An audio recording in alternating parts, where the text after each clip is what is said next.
Última clase, habíamos visto dispersión Compton. Habíamos hecho las consideraciones elementales sobre la energía y el momento que nos decían cómo variaba la frecuencia del fotón dispersado, que al contrario que en física clásica cambia, ¿de acuerdo? Y después habíamos empezado a tratar el cálculo de la probabilidad de la sección eficaz de que ocurra la reacción. Habíamos escrito la amplitud de Feynman, que tiene, habiendo dos fotones, pues dos vectores de polarización del fotón, habiendo dos vértices, dos cargas eléctricas, y el resto lo metemos en un tensor referido al electrón que se llama tensor Compton. El tensor Compton lo escribí también, era esto. ¿Vale? Y por cierto, cuando hablamos de la propagación en estados intermedios, partículas inestables, partículas estables, etc., lo di para bosones, no para fermiones. ¿Qué pasa si en el estado intermedio va una partícula de spin 1 medio? Entonces, recuerden en mecánica cuántica cómo se hacía esto. Uno tiene teoría de perturbaciones a segundo orden, con lo cual aquí tiene un potencial, en medio tiene un propagador, energía menos energía del estado intermedio, suma sobre los estados intermedios y saca el elemento de matriz del potencial entre el estado inicial y el estado intermedio. ¿Verdad? ¿Recuerdan esa fórmula de mecánica cuántica? Entonces, aquí aparece el Bra y el Ket del estado intermedio. ¿Vale? En este orden, Ket-Bra, sumado sobre los estados intermedios. Eso es la fórmula de segundo orden en teoría de perturbaciones, que han visto en el curso de Física Cuántica 2. Entonces, si lo que aquí tenemos son fermiones de Dirac, este I y este I son U y un barra. Y al sumar, lo que obtenemos es el momento de estos fermiones más M. Eso es esto, este numerador. ¿Vale? O sea, ese numerador viene de segundo orden en teoría de perturbaciones en mecánica cuántica, el elemento de matriz del potencial para pasar del estado inicial al estado intermedio. ¿De acuerdo? Revíselo en un libro de mecánica cuántica. Bueno, esto se llama propagador de Feynman, si le pongo el I epsilon, para un fermión, mientras que el que vimos la otra vez era el de un bosón. ¿De acuerdo? Que no tenía este numerador. El de un bosón solo tenía el denominador con la energía. Y lo que vemos aquí no es una energía, como esperamos en mecánica cuántica, recuerden, porque había que sumar dos diagramas. El diagrama en que tenemos este ordenamiento temporal, primero ocurre esto y luego ocurre esto, y el diagrama contrario, donde primero ocurre aquello y luego esto. Por los dos ordenamientos temporales, y al combinarlos, eso lo vimos, queda un denominador que lleva un cuadrado. Bien, pues hecho este aparte, lo que voy a intentar trabajar ahora es esta amplitud para sacar la sección eficaz. Entonces lo primero va a ser simplificarla un poquito.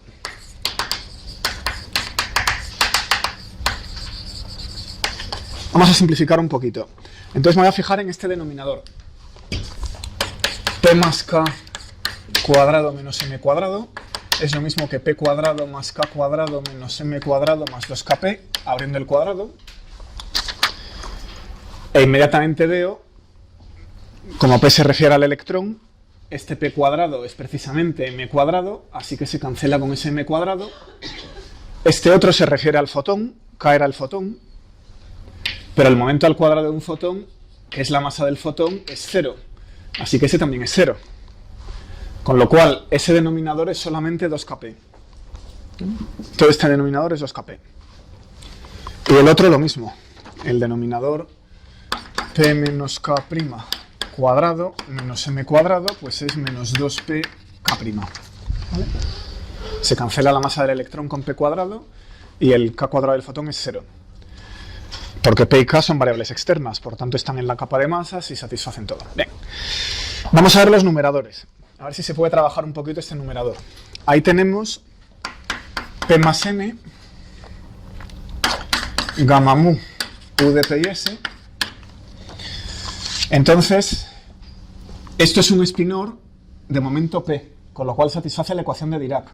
Este P que tenemos aquí, aplicado sobre U, precisamente me daría una parte de la ecuación de Dirac, pero está la gamma en medio, entonces tengo que anticonmutarlo con la gamma.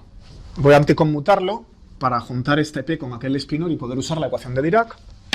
Anticonmuto, esto es 2P mu menos gamma mu P, ya lo he anticonmutado.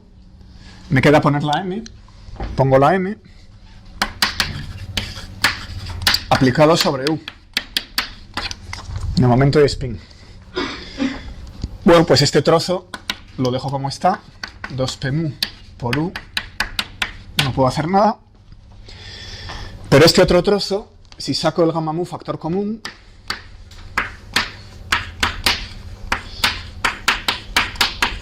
es precisamente la ecuación de Dirac que satisface el spinor. Esto es 0. Por la ecuación de Dirac. ¿Vale? P menos m por U es 0. Así que puedo tirar todo este trozo. Con lo cual he simplificado P más m gamma mu a 2p mu. ¿De acuerdo? Entonces con esto vamos a escribir la amplitud un pelín más sencilla. M es igual a e cuadrado epsilon nu estrella prima epsilon mu, ya no pongo los argumentos, u barra prima gamma nu 2p mu más k gamma mu dividido por 2pk más gamma mu 2p nu menos k prima gamma nu dividido por menos 2pk prima actuando sobre la U. ¿Vale? Hemos simplificado la amplitud un poquito. Bueno, pues ¿qué queremos calcular para una sección eficaz? Necesitamos la m al cuadrado y si la sección eficaz es despolarizada no se miden los spines, promediada sobre spines iniciales y sumado sobre spines finales. Entonces esto lleva un medio para el fotón, las dos polarizaciones del fotón en el estado inicial. Un medio para el electrón, las dos posibles proyecciones de spin del electrón en el estado inicial. Y luego la suma sobre el estado inicial y también sobre el estado final. ¿Vale? De esa amplitud al cuadrado. Entonces, igual que hicimos para calcular la dispersión Moller, vamos a utilizar la relación de cierre. Al multiplicar esto por otro trozo igual, va a quedar el U del final multiplicado por un U barra. Así que puedo utilizar la relación de cierre.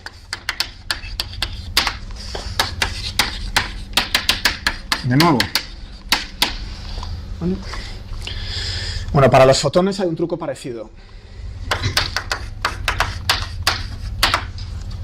Y es que se puede cambiar la suma sobre polarizaciones de epsilon mu estrella de lambda, epsilon nu de lambda, por ejemplo, por, no pongo un igual, pongo una flecha, se puede cambiar, no son cosas iguales, menos eta mu nu. ¿Vale? No son estrictamente iguales.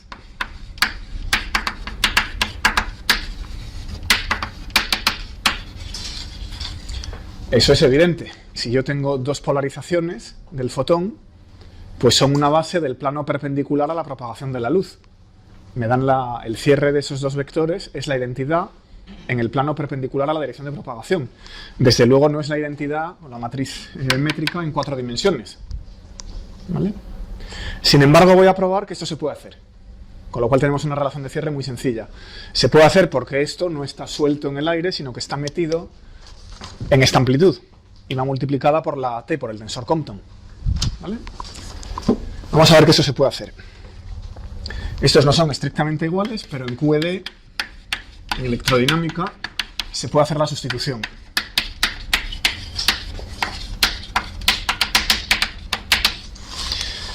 Bueno, lo voy a probar para un solo fotón. En este problema Compton tenemos dos, pero vamos a hacer el caso más sencillo, que es que sea un proceso en el que hay un solo fotón externo. Entonces, vamos a dar el argumento y me voy a simplificar el álgebra quedándome con un solo fotón. Imaginemos que tenemos una amplitud, otra, no la Compton, que tuviera un fotón. ¿Vale? Por ejemplo, fotón-electrón para dar electrón-electrón-positrón. Ahí solo habría un fotón externo. Entonces la amplitud tendría esta forma. Es parecida a aquella, pero en vez de 2 epsilon solo hay uno. Entonces al elevar al cuadrado y sumar,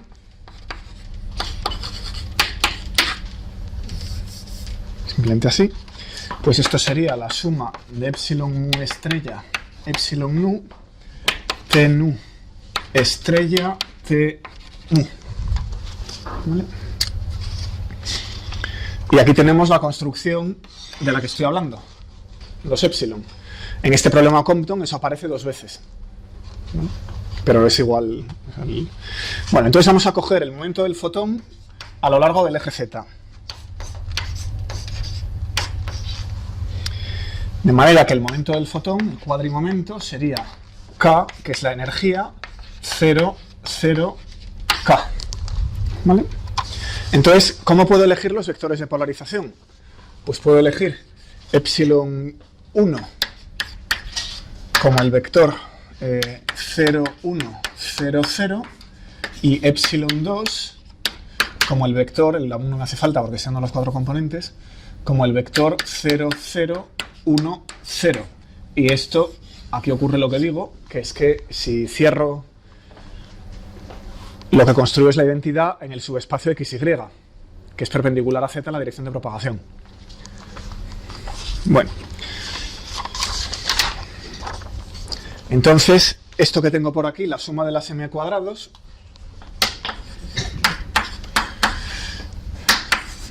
pues es, como epsilon mu tiene una componente x y una componente y, me proyecta estas t sobre x y sobre y.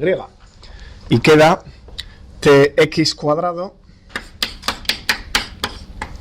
más ty cuadrado. Si hiciera esta sustitución eta mu nu, aquí aparecerían tz cuadrado y t0 cuadrado. Luego, hasta aquí lo que he dicho no es cierto. Bueno, pues le voy a sumar y restar lo que me falta. Entonces, casi vamos a ver antes la identidad de Gauge. Por la identidad Gauge, tengo que K mu, T mu es igual a 0. Eso lo hemos visto. Entonces, como K lleva algo en el 0 y lleva algo en la Z, esto de aquí es K por T0 menos TZ igual a 0. Bueno, entonces puedo elevar esta ecuación al cuadrado y decir que TZ cuadrado menos T0 cuadrado es 0. Así que se lo sumo aquí. Le voy a sumar 0, pero voy a escribir este 0 como más TZ cuadrado menos T0 cuadrado. Y esto sí que es la eta mu nu.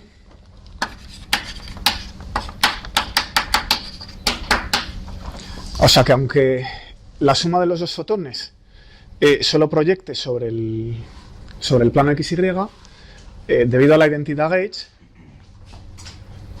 tengo esta relación y lo que me falta es 0. O sea que puedo, en las amplitudes en electrodinámica, hacer esta sustitución, aunque no sea estrictamente cierta. ¿Vale? Siempre que la T esté bien construida, satisfaga la invariancia Gauge que tiene que satisfacer. Bueno, o sea que a todos los efectos tenemos una relación de cierre. Bueno, entonces, ¿cómo queda la cosa? Eso es lo que perseguimos, el m cuadrado promediado, pues va a ser e cuarto partido por 4. Utilizo esto para los fotones, con lo cual tengo, en Compton tengo 2 fotones, por tanto 2 etas, eta mu rho y eta nu sigma,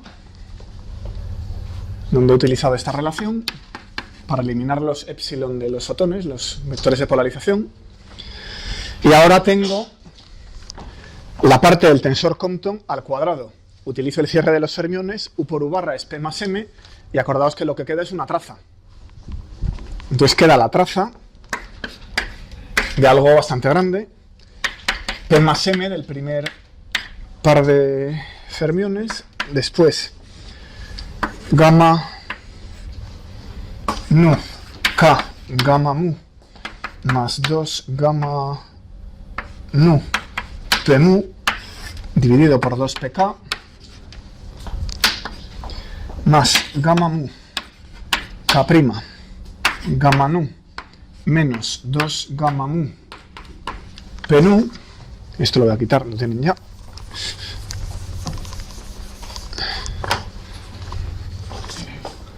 cierro,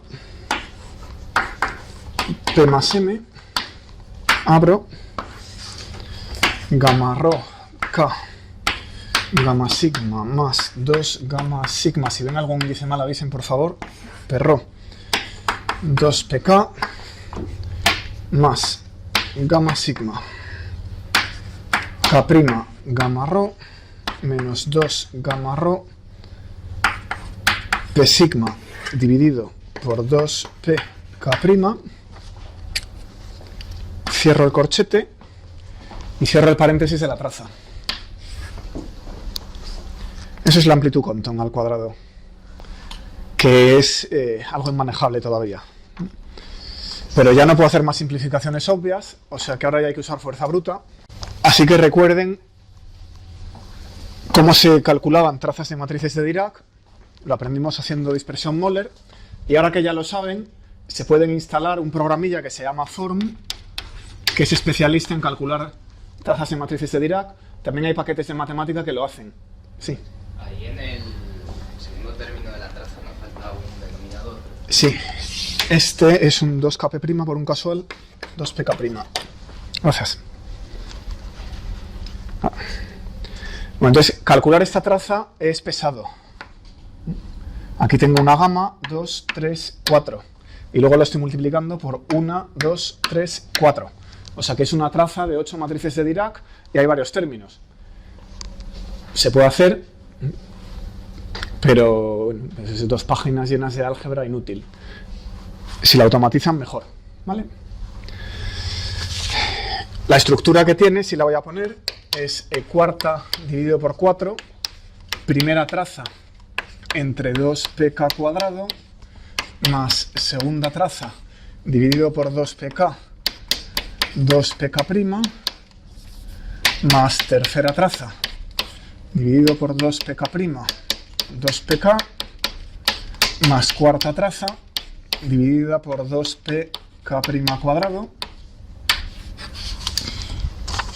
Y por ejemplo, la 1 pues es la traza de P más M, gamma nu K gamma mu, más 2 gamma nu P mu P más M, gamma mu K gamma nu más 2 gamma nu P mu. Y como esta hay 4 términos, o sea que es laborioso, es sencillo, porque ya tenéis todas las reglas, pero es laborioso. Trabajo de mina.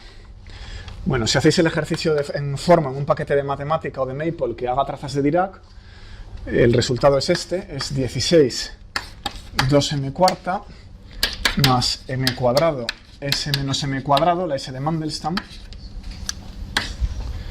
menos un medio de s menos m cuadrado u menos m cuadrado. ¿Vale? Pasando ya a matrices a variables de Mandelstam, pues nos queda esto. Ya la 2, 3 y 4 doy el resultado, no escribo lo que son. La 4 resulta ser 16, es lo mismo cambiando k por k', así que es 16 2m cuarta más m cuadrado u menos m cuadrado, menos un medio de s menos m cuadrado u menos m cuadrado. Es un cruce de la otra, cinemático. Y la 2 y la 3 son iguales. Y resultan ser menos 8, 4m cuarta, más m cuadrado, s menos m cuadrado, más m cuadrado, u menos m cuadrado. Eso es como hacer crucigramas, pero en matemáticas en lugar de con palabras. Bueno, todo junto. Voy a sumar sobre los espines. Y vamos a ponerle el 1/4. Me lo he dejado antes.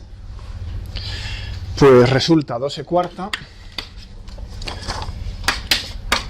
pk' entre pk más pk entre pk' más 2m cuadrado 1 entre pk menos 1 entre pk' más m cuarta 1 entre pk menos 1 entre pk' al cuadrado.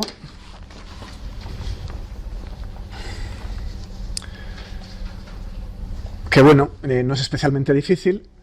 A muy altas energías, estos términos con la masa pues son más pequeños que estos, habría que ver. Es una fórmula manejable, vaya, esto no es tremendamente difícil. Vamos a intentar sacar la sección eficaz. Entonces, si quiero obtener la sección eficaz por unidad de ángulo sólido, ¿qué me falta? A partir de m cuadrado, me falta integrar esto con el espacio de fases. Esto es la amplitud de probabilidad al cuadrado para ir de un estado inicial a otro estado final posible, pero si esta sección eficaz es compatible con más estados finales posibles, pues habrá que sumarlos. Entonces vamos a intentar poner el espacio de fases. Así que el espacio de fases invariante Lorentz, pues es la integral de 3k' entre 2pi cubo 2 omega prima para el fotón, de 3p' entre 2pi cubo 2e' para el electrón, que son las dos partículas en el estado final, fotón y electrón en el estado final, es un estado final de dos partículas, como siempre, y aquí tengo 2pi cuarta, delta cuarta de k' más p' menos k menos p. Voy al sistema de laboratorio.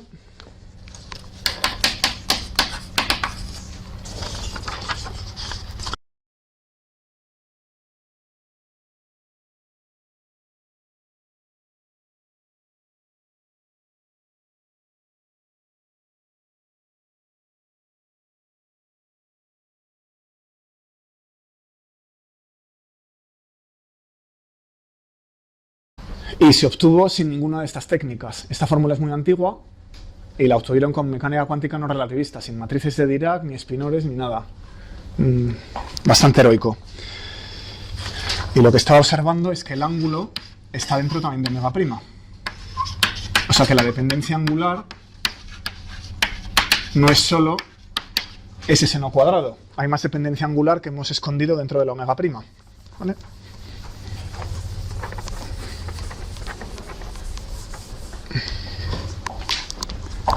Vamos a tomar algún límite.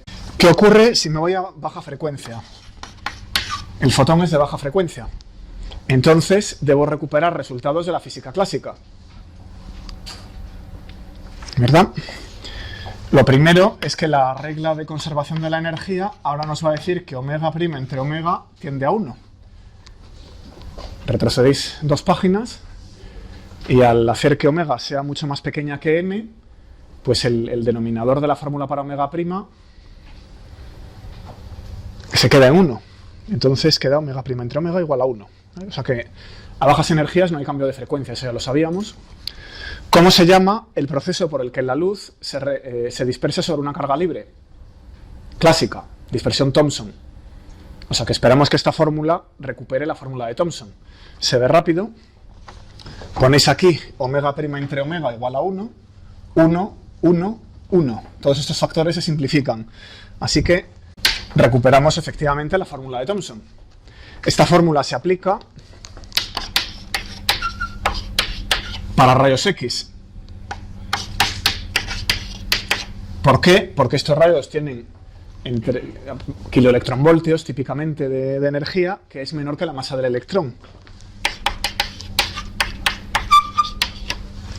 Esta otra fórmula, la de Compton, la fórmula de Klein-Messina, se utiliza para rayos gamma. ¿Vale? Ya la energía está en el megaelectronvoltio y es del orden de la masa del electrón, o incluso mayor. Ambas son fórmulas para fotones dispersándose por cargas libres. ¿De acuerdo? Esta es clásica, esa es la cuántica. Bueno, entonces, os recuerdo qué quiere decir ese 1 más coseno cuadrado de teta. Esto va a ser la carga libre, el electrón que está dispersando los rayos X. ¿Vale? Entonces es un dipolo. Entonces imaginemos que la dispersión va a ocurrir porque entra por aquí un rayo X y va a salir hacia allí. Y la onda, si se propaga en esta dirección, tiene dos polarizaciones. Una polarización así y otra polarización hacia vosotros. ¿Verdad? Así que viene la onda y la polarización así hace vibrar el electrón. Y a 90 grados hay radiación, ¿vale? en esta polarización. Pero pensad ahora en la polarización transversal. Esta onda viene de allí y viene vibrando con esta polarización. No puede dispersarse a 90 grados, porque la onda saliente no puede estar polarizada en la misma dirección del movimiento. Tiene que estar polarizada en perpendicular. Pero la entrante no podía estar polarizada así. Luego, para dispersión perpendicular, solo hay una polarización. ¿Vale? Eso es esto. S1 es lo que queda a 90 grados. A 90 grados, este término es 0 y solo queda una polarización. Sin embargo, ¿qué ocurre si la dispersión es hacia adelante o prácticamente hacia adelante? Entonces no hay ningún inconveniente. La onda que entra y la onda que sale tienen prácticamente la misma dirección del movimiento y esta polarización, tanto como esta, empujan al electrón que lo radia hacia adelante y juegan las dos polarizaciones. O sea que hacia adelante eso es otro 1 y hay dos polarizaciones que contribuyen. ¿Vale? Esa es la fórmula de Thomson. Bueno, pues aquí es más complicado. La fórmula clásica es sencillita de entender. Aquí se embrolla mucho porque tenemos todos los efectos relativistas y cuánticos, ¿no? Entonces, bueno, un pelín más difícil. Pero bueno, el límite lo toma bien. La sección eficaz total, aquí la de Thomson, que la teníais que usar en algún problema, la habéis visto ya, aprovecho y la vuelvo a escribir, era 8pi alfa cuadrado entre 3m cuadrado. ¿Verdad? Bueno, límite contrario. ¿Qué pasa si la frecuencia se va a infinito? Entonces ahora omega es mucho mayor que m. Un fotón de gran energía golpea al electrón. ¿Qué ocurre? Bueno, pues entonces solamente hay una variable. La masa del electrón es despreciable y podemos decir que S es prácticamente la energía al cuadrado del fotón y desprecio la masa del electrón. Recordad que S es la suma de las dos energías todo al cuadrado. ¿Ok? Bueno, pues por análisis dimensional,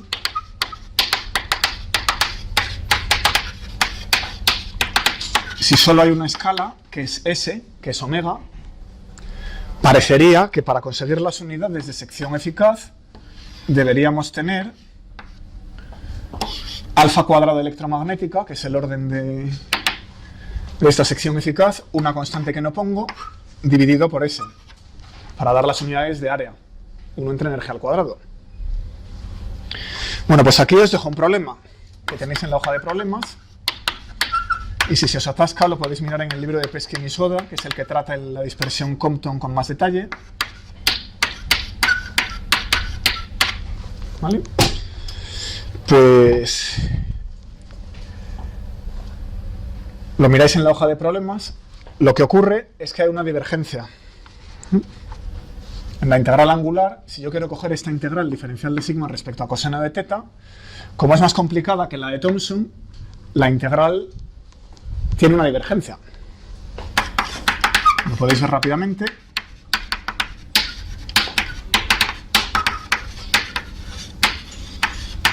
Así que uno diría que la sección eficaz total no se puede calcular.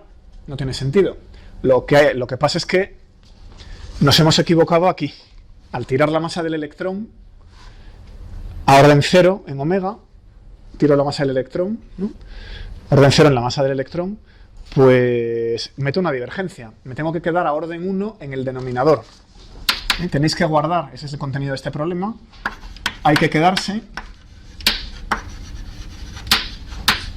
la masa del electrón a primer orden en el denominador. Eso regula la divergencia, lo veréis. Entonces queda que sigma es 2pi alfa cuadrado entre S, que es lo que esperábamos, veces un logaritmo de S entre me cuadrado. O sea que el análisis dimensional es casi correcto.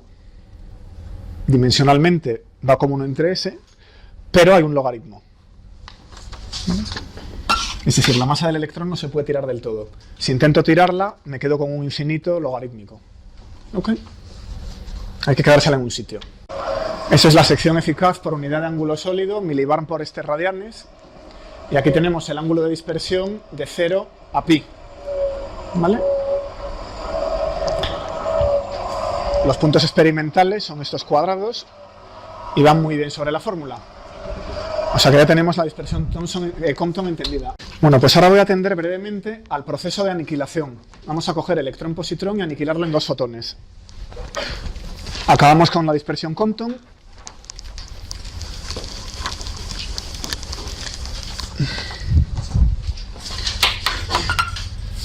Así que vamos con la aniquilación de pares. ¿Qué pasa si la materia y la antimateria se encuentran?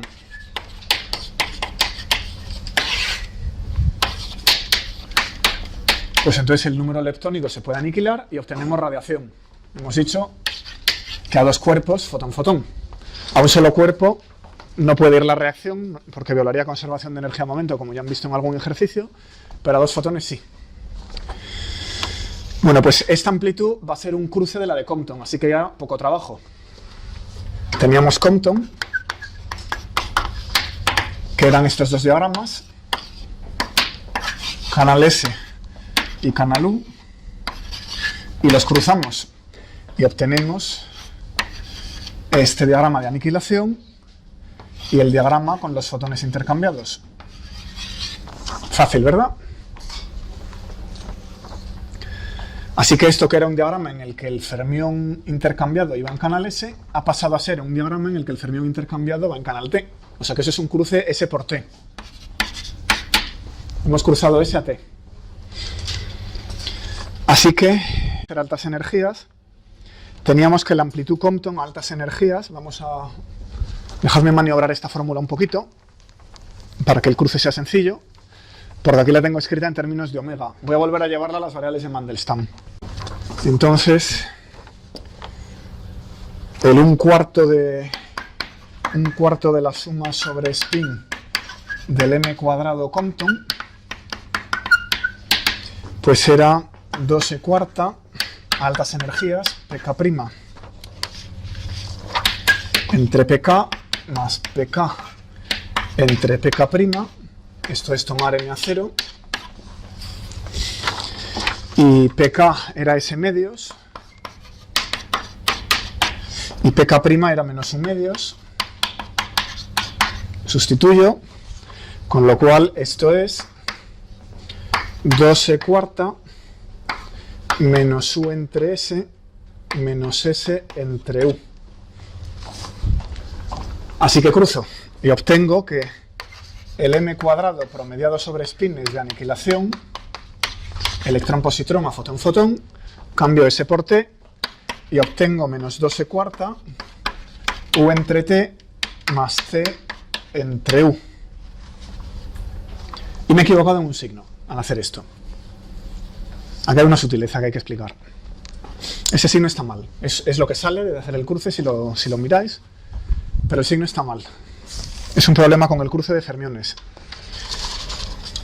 Este signo hay que quitarlo a mano. ¿Por qué? Pues eso es una sutileza que se me escapa un pelín del curso, pero se puede explicar rápido.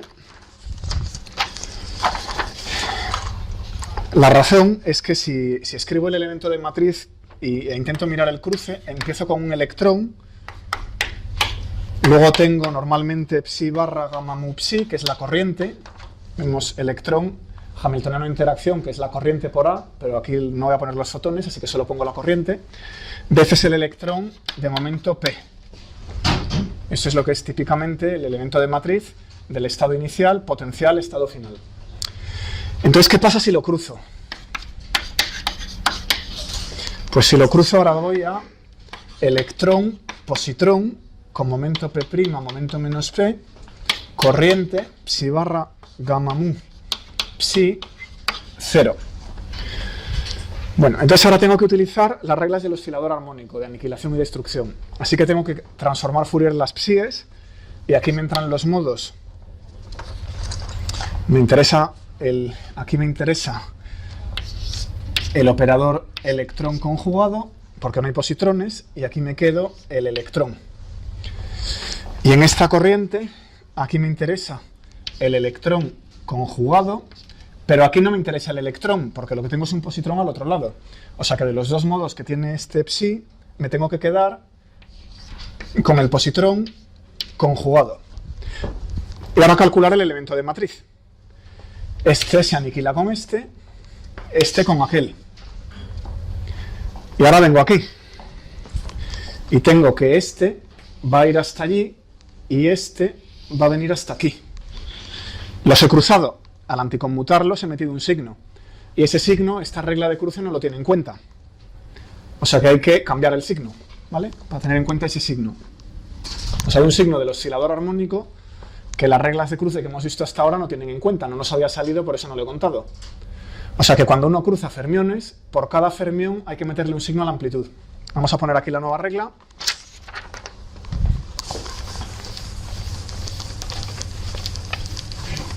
Si le añadís 50 páginas más atrás a la regla de cruce de SIT y U, por cada fermión que cruza del estado final al inicial se cambia un signo. Bueno. Pues con esto nos vamos al centro de masas y obtenemos la ecuación 5.68 del libro de Peskin.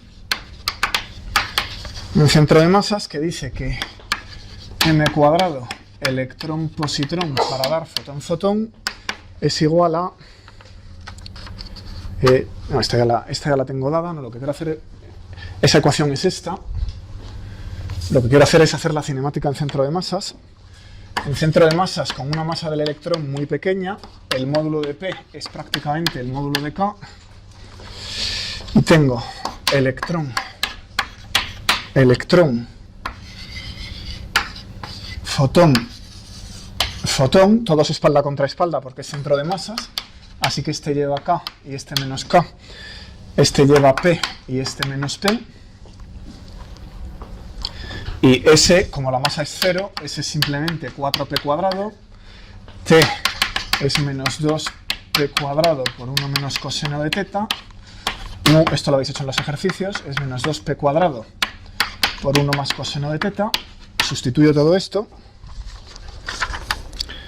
Y ahora sí, en centro de masas, m cuadrado electrón-positrón para dar fotón-fotón, pues es 4e² por 1 más coseno de teta dividido por 1 menos coseno cuadrado de teta, que se puede simplificar un poquito más si queréis. Lo podéis poner como el seno, lo que sea. Y otra manera de verlo es alfa cuadrado. Voy a dar la sección eficaz.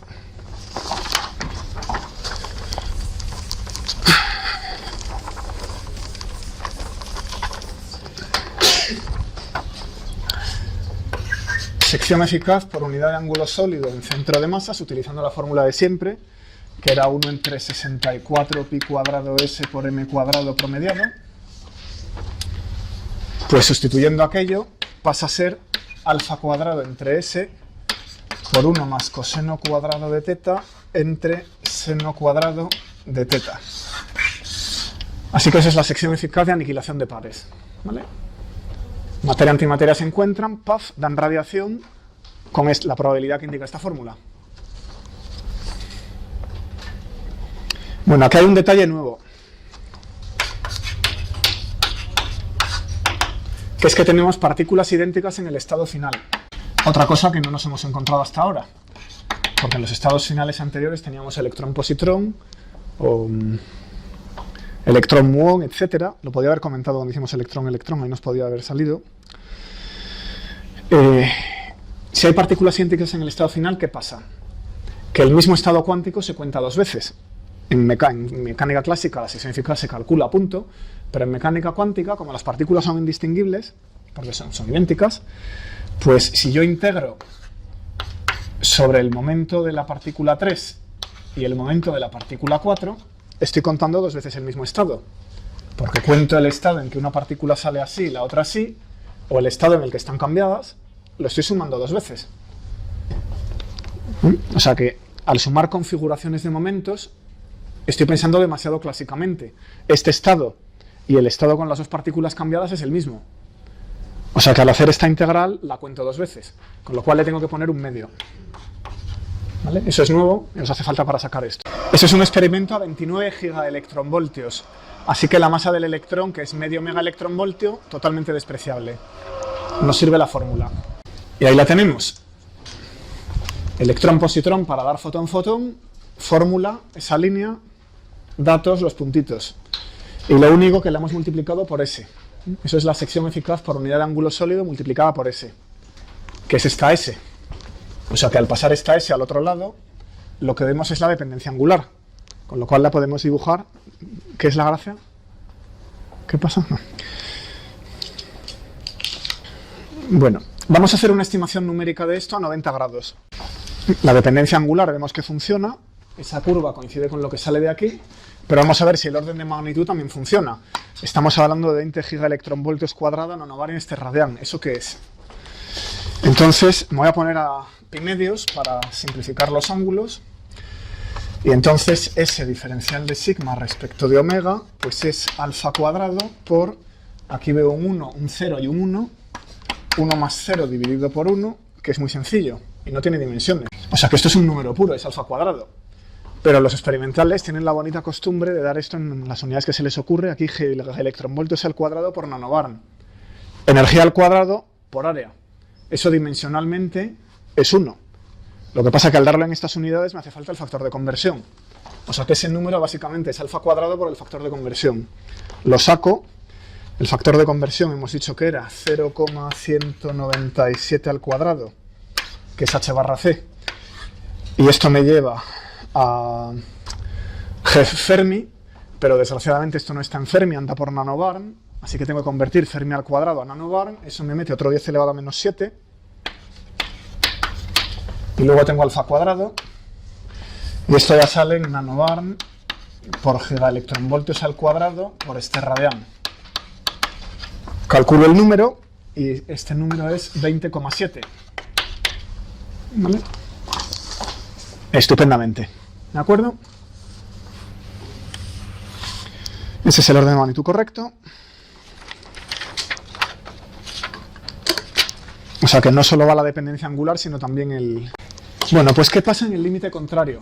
¿Qué ocurre si tenemos aniquilación electrón-positrón a bajas energías? Esto era altas energías, he tirado la masa del electrón. Os ahorro el cálculo, se lo debemos a Bethe. No se puede tirar la masa del electrón, hay que guardarla. Pues entonces la sección eficaz de aniquilación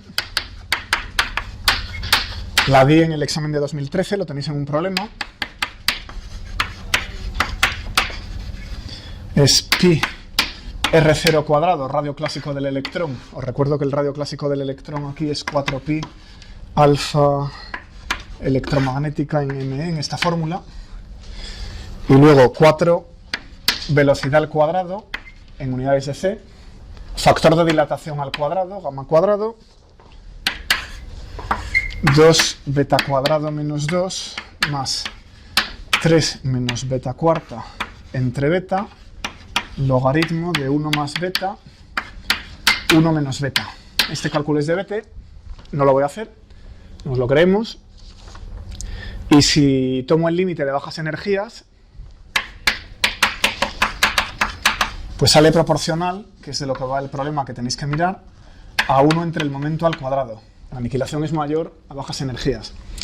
¿Eso qué quiere decir? Es el problema 13. ¿Vale? ¿Esto qué quiere decir? Que si un positrón entra en un material, por ejemplo dentro mío, no se aniquila de inmediato.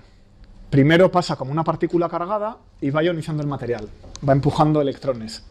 Y como cualquier otra partícula de E de X, una pérdida de energía por unidad de longitud, hasta que se para. Y cuando está parado o muy cerca de pararse, la sección eficaz es enorme. Entonces es mucho más probable que se aniquila. O sea que los positrones se aniquilan casi en reposo, la mayor parte de las veces. Entonces eso son siempre probabilidades. O sea que un positrón que entra en un material, uno pierde energía por unidad de longitud, se frena, según la fórmula de Bethe-Bloch, y una vez que está parado se aniquila.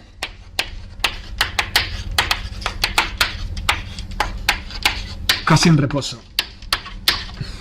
¿Vale? Aplicación de esto, la tomografía por emisión de positrones. Se coge un emisor de positrones,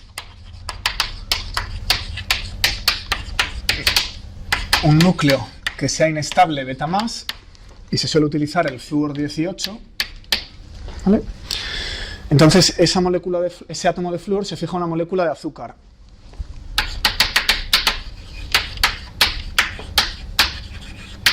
Y lo que uno se bebe, pues es un batido dulce. El paciente la ingiere. Si se sospecha que tiene un cáncer, ingerir una pequeña cantidad de un emisor beta es el menor de sus problemas, ¿verdad? Normalmente una persona sana no debería tragarse elementos radiactivos. Bueno, este que se ingiere... Entonces, la molécula a la que se fija pues es flúor desoxiglucosa. Bueno, pues ya tenemos el emisor beta dentro del cuerpo. ¿Dónde va el emisor beta? Pues se da una vuelta por el cuerpo y como está fijado en una molécula de azúcar, va a ir a parar a las zonas del cuerpo donde se requiera más azúcar. Así que se reparte, la molécula se reparte por el cuerpo, pero especialmente en las zonas de mayor metabolismo. Por ejemplo, el cerebro. El primer sitio que se ve en un scan de estos PET es el cerebro, que traga muchísimo azúcar. Pero, y aquí viene el truco, también los tumores. Los tumores tienen un gran metabolismo, así que quieren un montón de azúcar, porque están reproduciendo células.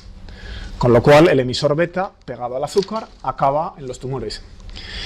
Bueno, pues ahora se espera tranquilamente a que el emisor beta se desintegre. Y este está elegido para tener una vida media corta. El positrón emitido se aniquila.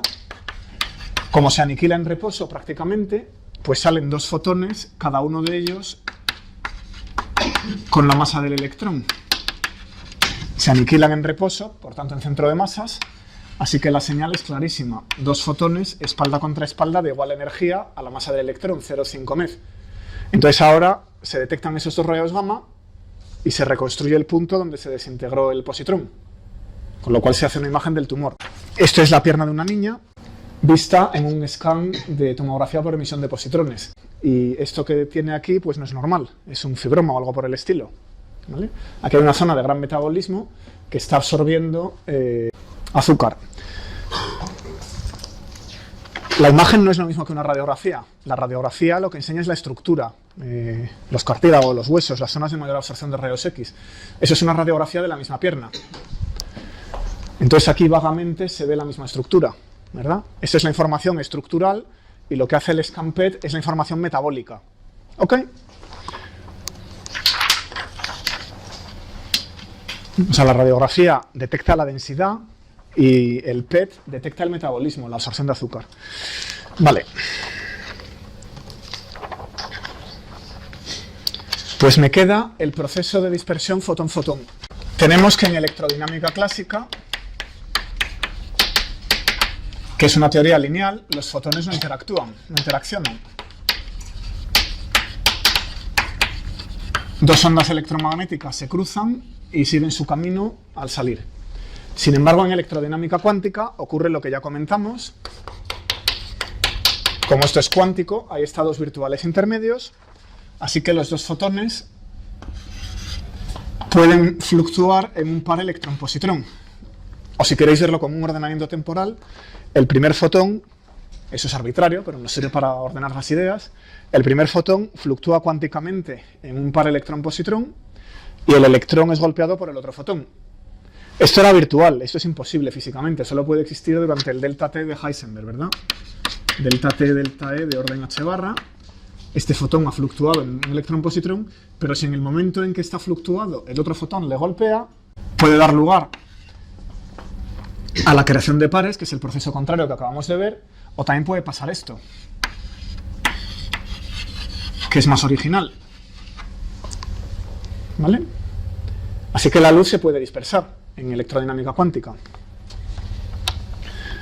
Bueno, como tenemos el estado final, 2 partículas indistinguibles, hay otro diagrama caja, que es este.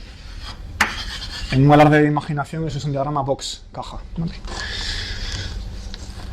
Bueno, pues esto es una predicción que no ha sido observada experimentalmente. Esto se intenta ver con láseres para fotones transversales. Si uno tiene fotones polarizados transversalmente, luz ordinaria, esto no se ha visto. Es una carrera a ver quién lo descubre. Ok.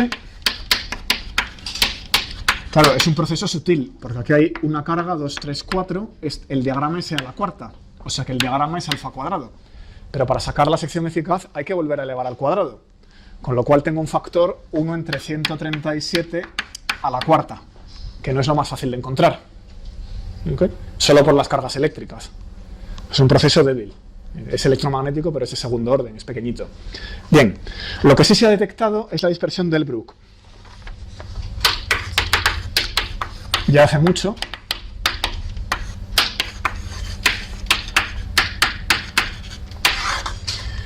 En el que los fotones no son todos transversales. Entra un fotón en un material donde hay núcleos atómicos.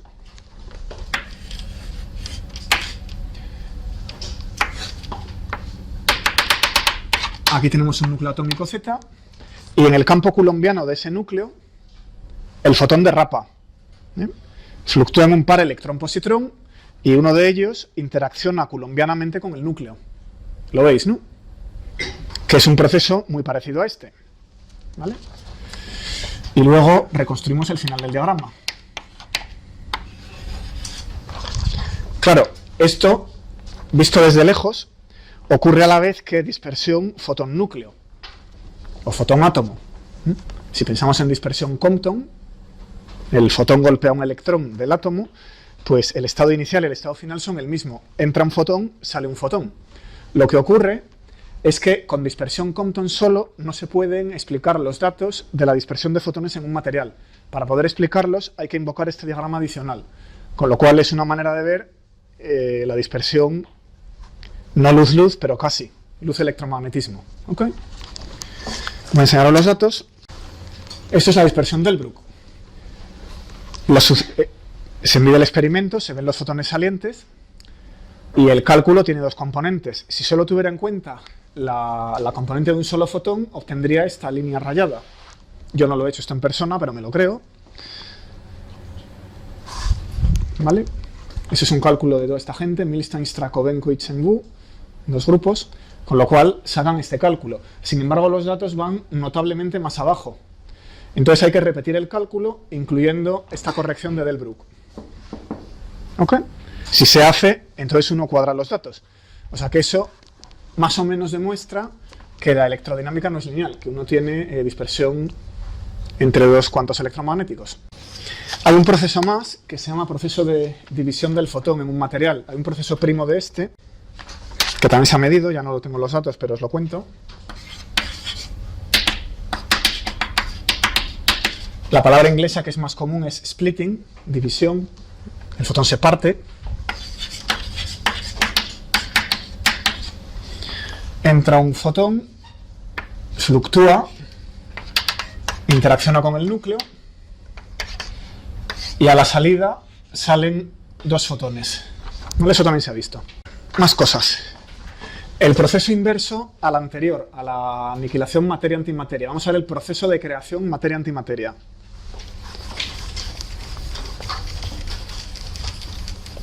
Este nos va a hacer falta en el futuro, así que aprovecho y lo cuento aquí un momento.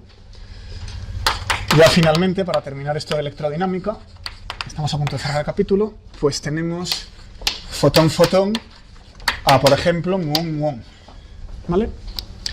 Eso es el proceso inverso del anterior, ya no se incordió con la sección eficaz, la amplitud al cuadrado es la misma, porque la electrodinámica es invariante bajo inversión temporal, así que cogéis el mismo elemento de matriz al cuadrado y lo que hay que hacer es cambiar el estado de fases final. En vez de poner el estado de fases de dos fotones, poner el de dos muones. Un cambio menor. Si uno se va a altas energías, como nada tiene masa, es clavado lo mismo. ¿Vale? Bueno, hay otra posibilidad, por ejemplo, eso sería dos leptones, electrón-positrón o muón-muón, pero hay otra que es protón-antiprotón, y voy a enseñar los datos de las dos. Bueno, entonces, ¿cómo se puede conseguir fotones de tan alta energía? Uno no tiene una sustancia que se desintegre gamma y me dé fotones de gigaelectronvoltios para poder producir pares protón-antiprotón. Estos fotones se consiguen derrapando electrones. Lo que uno hace es tener un colisionador electrón-positrón. Por eso he elegido aquí partículas que no son el electrón y el positrón, para simplificarme el número de diagramas. Solo hay diagramas de aniquilación en canal S. Si hubiera puesto el estado final electrón-positrón, también tenemos la dispersión en canal T, en la que simplemente se intercambian un fotón en canal T, ¿no? Así que tenemos un acelerador electrón-positrón, y estos se han hecho varios desde los 70. Y el diagrama es este. Entra el electrón, derrapa, entra el positrón en el estado inicial, derrapa, y aquí tenemos una aniquilación fotón-fotón para dar lo que queramos. Por ejemplo, un muón. ¿Vale? Entonces, analizar estos diagramas, bueno, claro, la parte central es sencilla, ya lo hemos hecho básicamente, es cruzar Compton, pero si uno quiere analizar el diagrama completo tiene que trabajar un rato. ¿De acuerdo? Porque ahora hay otras dos patas fermiónicas, hay otro montón de espinores. No pensamos hacerlo. Voy a enseñar los datos.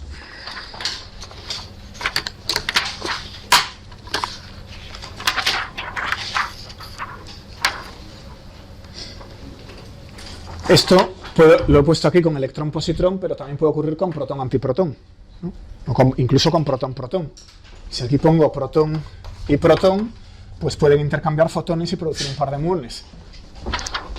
Cualquier partícula cargada puede hacerlo. Bueno, pues estos datos son del LHC. Entonces aquí tenemos un espectro de muones, mu menos, mu más, muón antimuón. Y lo que se mide es el momento transversal en gigaelectronvoltios. ¿Por qué el momento transversal? Tenemos una colisión con una energía tremenda longitudinal, entonces hay tanta energía en la dirección del haz que es muy difícil medir nada longitudinalmente. Entonces uno pone un detector, porque hacia adelante del haz salen cantidad de partículas, ¿no? Pero uno pone un detector, eso os lo contará Pedro con detalle, y lo que es fácil de medir es el momento transversal a la dirección del haz. O sea que es muy frecuente que los experimentales, para tener menos error de medida, pongan el PT, el momento transversal al haz. Bueno, o sea que eso es un espacio de 2 dimensiones perpendicular al haz del acelerador. Bueno, pues medimos muones que salen perpendiculares al haz del acelerador. Ignoramos un momento longitudinal y cogemos solamente el momento transversal. Y esto va hasta 3 G más o menos. Entonces nada, que está el espectro y ahora se pone uno a analizarlo. Y hay parte de esta señal que corresponde a fotón-fotón o muón-muón, que es la caja que está aquí, es esta. O sea, toda esta parte de los datos, lo que domina la zona de baja energía, es fotón-fotón. Y a más altas energías, pues hay procesos un pelín más complicados, donde se rompe el protón o lo que sea. ¿Vale? O sea que esto se mide rutinariamente en los aceleradores, el proceso de creación de pares.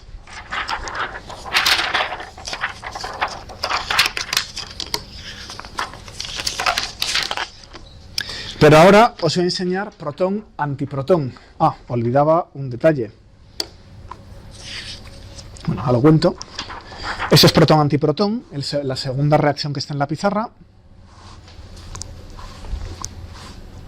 Esto es el acelerador Bell, que está en Japón, ahora está parado, pero va a volver a funcionar en un par de años. Están aumentando la energía y la luminosidad. Entonces, Keck es el acelerador, Bell es el detector. Lo que están viendo aquí es la sección eficaz, es un acelerador electrón-positrón asimétrico, no está en centro de masas. Y el electrón y el positrón hacen esto y emiten un par. Lo que pasa es que ahora el par es protón-antiprotón. Y estamos viendo el espectro de protones-antiprotones, sección eficaz, fotón-fotón a protón-antiprotón. Y aquí tenemos la energía del par fotón-fotón. ¿Cómo se sabe la energía? Por ejemplo, midiendo el par electrón-positrón. Si se mide el momento de estos dos, se sabe el momento que han llevado los fotones y se puede reconstruir su energía. Bueno, aquí está. Vamos a fijarnos en la escala. Esta escala es lineal. Igual que la anterior, hablamos de unos pocos gigaelectronvoltios, 2, 3, hasta 4 gigaelectronvoltios. Pero ahora fijaos en el eje de las Y, que es logarítmico. Entonces, ¿cómo está cayendo esto? Si este eje es logarítmico, este eje es lineal, y por aquí una línea recta, pues no va nada mal, ¿no? Eso está cayendo exponencialmente, ¿no? Esta reacción cae exponencialmente con la energía. Sin embargo, fotón-fotón o muón-muón, o la reacción inversa, o la Compton, o cualquier electromagnética, va como una potencia. Esta es una potencia. Típicamente, diferencial sigma respecto de omega, nos hemos hartado de verlas, son proporcionales a 1 entre la energía al cuadrado, 1 entre la S. ¿Cómo puede ser que protón-protón caiga exponencialmente? A los datos me atengo, mientras que en electrodinámica hemos predicho claramente que van como 1 entre la energía al cuadrado. ¿A qué se debe esto? Tiene estructura. Exactamente. Esto es una pista de que el protón tiene estructura.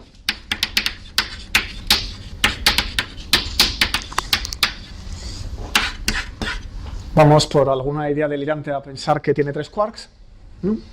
Entonces, si el fotón golpea a uno de ellos, este quark se mueve. Por culpa del fotón, este quark se mueve para allá. Pero ahora este quark tiene que decirles a los otros, yo soy un protón, les tiene que decir a los otros que se tienen que venir con él. Vosotros, torceos también, que soy un objeto compuesto y nos tenemos que mover todos para poder medir esto. ¿Vale?